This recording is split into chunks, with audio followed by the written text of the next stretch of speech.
Tras meses de retrasos y bloqueos, el Congreso de Estados Unidos da luz verde a ayudas multimillonarias a Ucrania, Israel y Taiwán. Rusia afirma que esa ayuda militar exacerbará las crisis mundiales. Para Alemania se supera un gran obstáculo en el apoyo estadounidense a Kiev. Bienvenidos a esta nueva edición de DW Noticias. Soy Ana Plasencia en Berlín.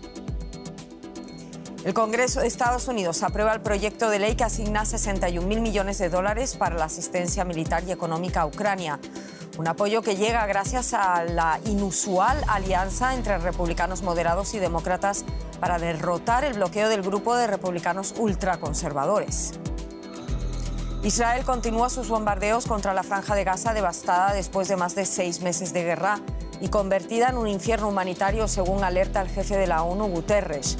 Turquía dice que mantendrá su ayuda humanitaria al pueblo palestino tras una reunión entre el presidente turco Erdogan y el jefe del movimiento islamista Hamas, Haniyeh. Y el presidente de Ecuador, Daniel Noboa, pone este domingo al voto de la población las reformas que marcarán el rumbo de su administración en un referéndum enfocado a combatir al crimen organizado, atraer inversiones y crear empleo. Votación que se celebra en medio de una grave crisis energética y de seguridad.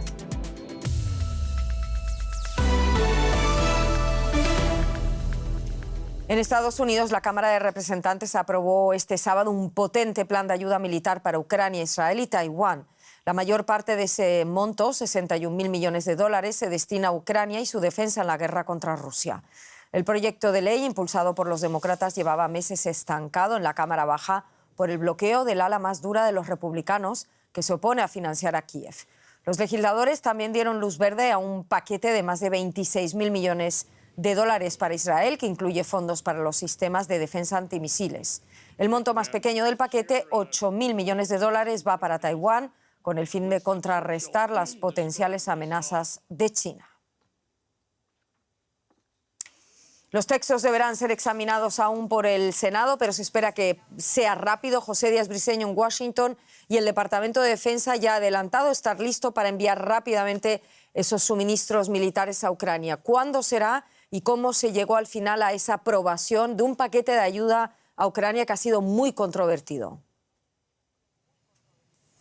Así es, un largo proceso que llevó meses de estancamiento en la Cámara de Representantes, particularmente por esta fuerte división que hay al interior del Partido Republicano en la Cámara Baja, donde incluso hoy mismo 112 de sus miembros se opusieron tajantemente. Y todo esto es importante mencionar, que el voto a favor de Ucrania, que también lo apoyó buena parte del liderazgo, incluyendo el propio presidente de esa Cámara, el republicano Mike Johnson, pone en peligro la estadía del propio Johnson al frente de la Cámara de Representantes, dado que algunos de los legisladores están promoviendo ya un voto para sacarlo de su puesto. Esto habla justamente de lo difícil que es proponer ayuda al exterior en estos momentos en un partido republicano cada vez más aislacionista, así como también enfocado en temas internos, particularmente la migración.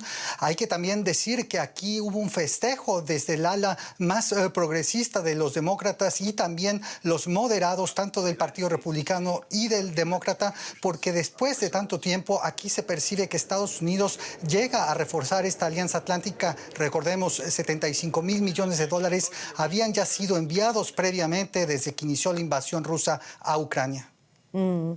José, los legisladores aprobaron también esa ayuda a Israel, otra de las prioridades para Joe Biden. Ahí hubo más consenso que en el caso de Ucrania. ¿En qué consiste aquí la ayuda al gobierno de Benjamín Netanyahu? Es muy importante, dado que más de 10.000 millones de dólares de los fondos que se encontraron justamente en esta nueva ley, pues están dedicados a distintos sistemas, tanto de defensa como de ataque para Israel. Todo esto en medio de esta guerra de Gaza, que ha sido tan controversial también aquí en Estados Unidos, dado el apoyo total que ha dado Estados Unidos al gobierno de Benjamín Netanyahu.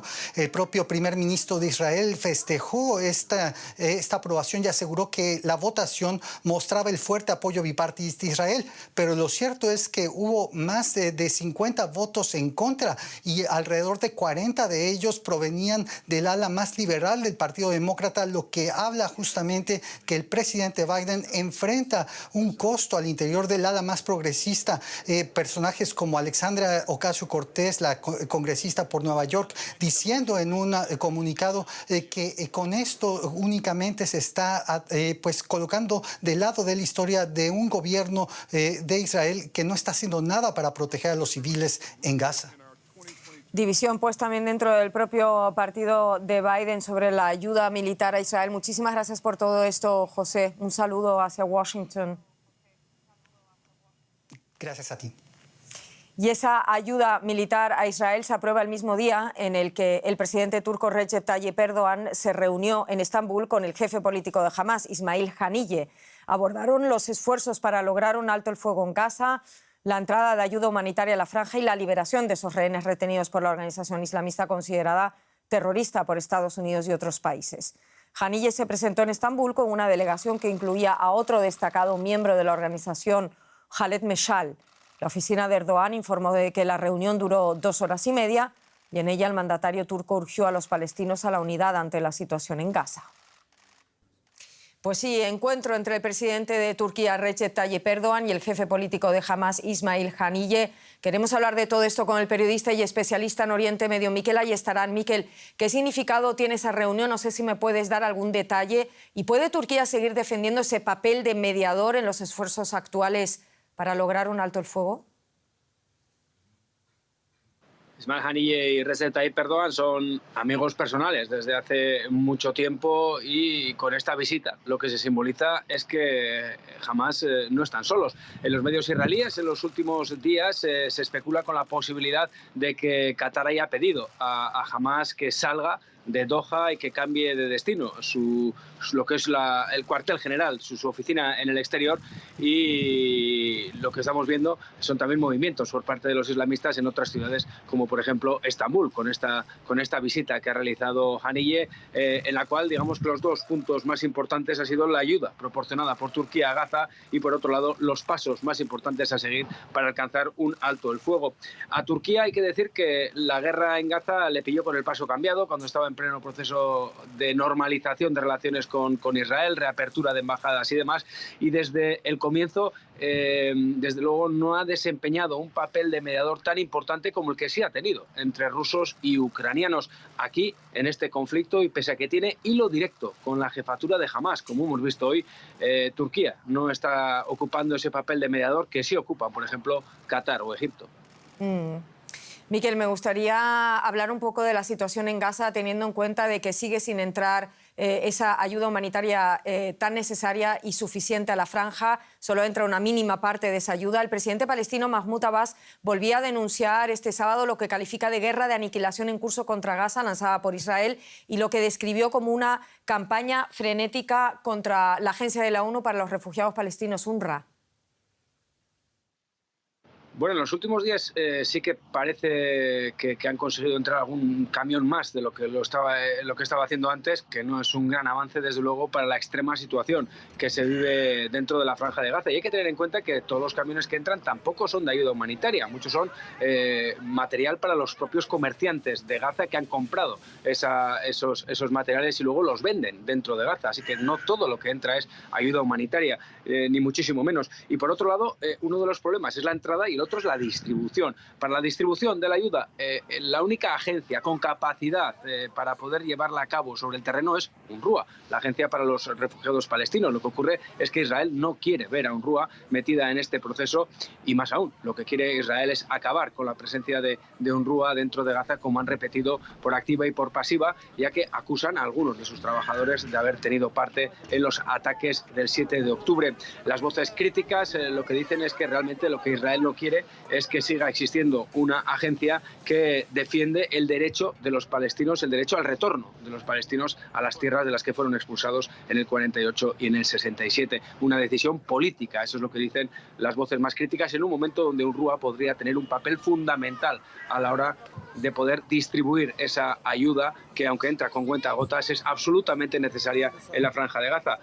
Por último, hay que decir que todos los informes, desde luego que muestra Naciones Unidas, critican que no se está permitiendo la entrada de ayuda, se está bloqueando las entradas de ayuda, y eso lo que hace es tener ahora mismo la situación tan dramática que están viviendo los civiles en la Franja.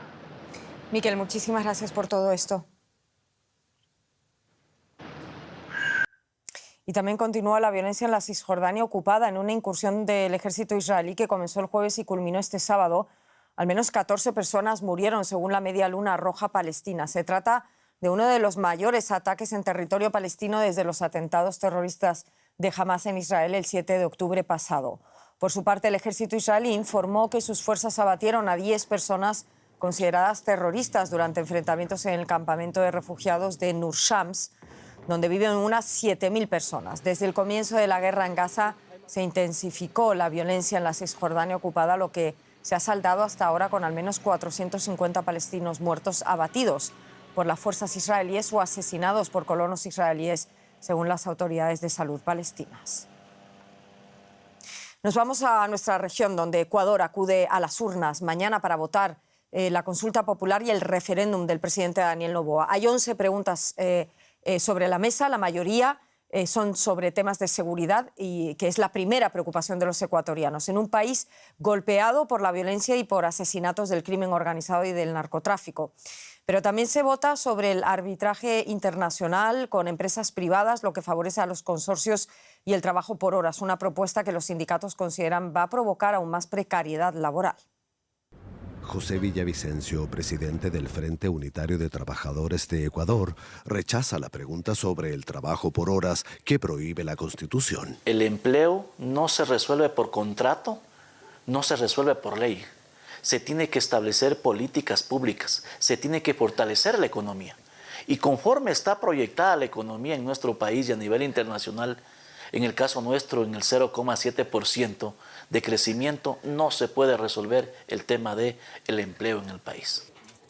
En la consulta hay 6 cuestiones sobre seguridad, como el apoyo de las Fuerzas Armadas a la policía en la lucha contra el crimen organizado, el incremento de penas por narcotráfico, que la fuerza pública pueda usar armas incautadas. Plantea además extraditar a narcos ecuatorianos y que los detenidos cumplan sus sentencias completas en la cárcel. Esto no es suficiente.